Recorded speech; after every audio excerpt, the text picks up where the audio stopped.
Hey guys, it's Gina Horkey here with Selena Nelson, a student of Become a Pinterest VA today. Selena's had some great success, and we just wanted to share her story and a little of her journey with you.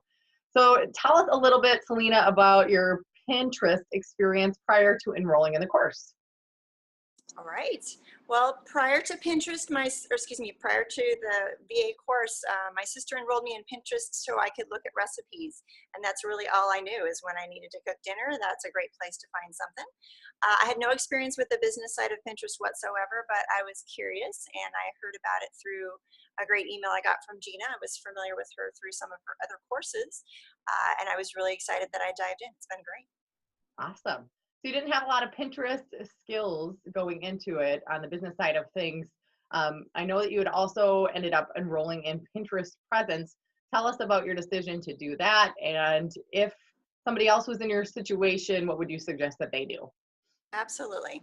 Well, I enrolled in Become a Pinterest VA today on April 6th. And so I dived right into the course. I found it really easy to follow and understand. It was simple.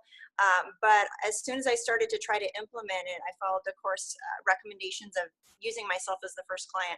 I realized I had quite a knowledge gap with Pinterest itself, just the inner workings of it. I looked at the Pinterest Presence course and decided it was going to be a great investment for me. So I enrolled in that 6 days later on April 12th, and it definitely paid off. I got my first client on April 28th. Today is June 16th, and I now have 6 Pinterest VA and Pinterest management clients. So I'm rocking and rolling thanks to Gina and Kristen. Totally. So, if you don't have a lot of Pinterest presence or skills yourself, if you haven't been using it for your own blog, website already, it might behoove you to start with Pinterest presence rather than diving into Become a Pinterest VA today. We didn't include, the very basics of getting started with Pinterest in that course on purpose because it already existed in Pinterest presence. So, Become a Pinterest VA today is really for people that are ready to take existing skills that they have or that they're going to learn through another course like Pinterest Presence or on their own and monetize those skills by starting a Pinterest VA or management business.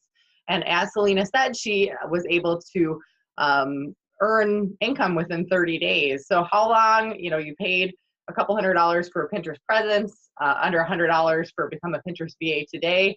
How long did it take you to earn a return on that investment? It took me less than 30 days. So it was only a couple of weeks before I got my first client. Um, that person, I had pitched them for a $330 package, which they could not afford. So we actually ended up negotiating down to her budget of $250, which was great. So as soon as I got paid with her, less than 30 days later, I had literally made my money back. And she's an ongoing client, as are all of mine. So it's a phenomenal way to earn recurring revenue, especially if you're a freelancer and a busy mom like me. Yeah, and packages are great, something that you learned in the course as well as where to price yourself at, because it is that reoccurring revenue. It definitely isn't passive because you're performing that service, doing the work, but it's a way to have predictable income walking into every month, which is great. What was Yes. your favorite part of Become a Pinterest VA today? Oh gosh, there was a lot of favorite parts. Let's see, I jotted some notes down. Um, I would say the different tools that were involved. I love the videos. One of the most helpful things to me, well, a couple of them. First of all, the different charts. I really use all the time the one that is the Google Sheet to track boards and things of that nature. Keeps me organized, especially once you get more than one client. I mean, yourself as a client and then another client and then another one. You got to stay organized. I also really enjoyed the Q&A webinar afterward. And I also listened to the Q&A webinar that was pre-recorded from another group of students because Mhm. hearing other people ask and answer questions was really helpful to me and got me off in the right direction. Awesome. Thanks so much for sharing. So we all know that you can't find clients without sending pitches. How many pitches on average per day were you sending as you were building up to your 6 clients that you now have? And where did you find them? Absolutely. So in the beginning, I was sending 3 to 5 pitches a day. Pitching can be a little scary, and I had done that in previous jobs a little bit here and there. So I know it can be intimidating, but I took the advice that Gina so graciously gave in one of her emails to pitch before I felt ready. I did not feel ready. in my opinion, you ain't never going to feel ready. So you just Nope. have to do it. Mhm. 3 to 5 a day. So that was getting me in front of 15 to 25 people a day, or excuse me, a week. Mhm. And I had great results. In the beginning, I got a lot of no's, and that's okay. You just have to expect that and be okay with it and roll with it. But the neat thing was, people were also really interested. And, I kind of understood, even if they didn't have the budget and felt they couldn't afford it right now, or for whatever reason they said no, I was getting those conversations started. And that kind of helped me just continue. And I knew I just needed to push through. So for the 6 different clients, I got one through the cold email pitches. I did use Gina and Kristen's scripts. They worked phenomenal, trying to be just really friendly and show the value. I posted myself as a Pinterest manager on 2 forums. One was Fiverr. I got 2 clients there. One was Upwork. I got 1 client there. And I just started letting everybody know what I was doing. I was telling friends and family how excited I was. And I did some good old fashioned on the ground, real world networking. So I had gone to a couple of meetings with business women, told them what I did. I got 1 client from there, and then a referral from a business colleague. So it was several different sources. But again, these are pretty much all mentioned in the Pinterest VA course, and they work. So I would encourage anyone who's thinking or who's struggling. I know when I talk to other students, sometimes they say, well, I haven't got a client yet. And I say, well, how much are you pitching? And they say, well, it's either 0 or they barely started. That's really the key. If you want to get this to work, just don't be afraid to dive in and do it. Because if I can do it with no Pinterest background, you can definitely do it. It'll work. Just do it. Yeah, always be marketing. That's kind of one of the mottos that I like to tout. And I think it's true in your case. And I think that's why you found so much success in such a short period of time, is that you adopted that. You learned what you needed to know. You knew where those gaps were in your knowledge, which is why you enrolled in Pinterest Presence as well.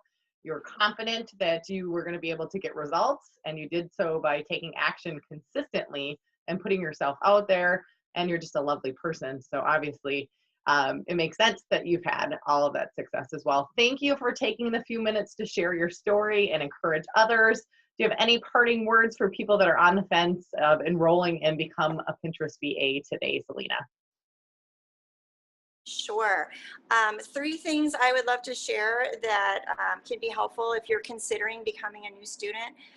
First of all, take action. One of the reasons why I went down the whole Pinterest VA, Pinterest management path is I realized this can be a great way for me to help others and serve businesses and help them get clients and make money while I make money. It does take a good time investment in the beginning, I found, to get your clients up to speed, get their boards organized, get their pins made. But once you do that, the amount of money you can make on an hourly basis is really strong. And I wanted to duplicate some income I had given up here. So I thought that was great. But the 3 things that I would recommend: number 1, take action. Follow the recommendations in the course because they work really, really well. It's good stuff. It's smart. It's easy to understand, and you can definitely follow along. Number 2 is start pitching. Keep your focus and just move forward. Don't be afraid to dive in. Just do it. You're not going to feel ready. Do it anyway. And then the third thing I think Gina also mentioned, just stay consistent. Don't let anything get you down. Just keep doing it. Mark your calendar, put your post-it note, whatever you got to do, and do it a little bit every day, and you'll get where you need to go before you know it. So thank you guys, and I really love the course. It's been life-changing for me and my family and our income. So thank you, Gina and Kristen. You're amazing. The students is, you guys, that's why we do it. And it's what I think we're both most excited for in our businesses, is that we can teach and encourage other people to make some changes in their lives to live a better life. And you're a great example of that. So if you guys are on the fence and you want to put in the work, totally enroll. If you don't think it's for you and you're not going to do the work, then don't enroll. Those are my parting words. Have a great day.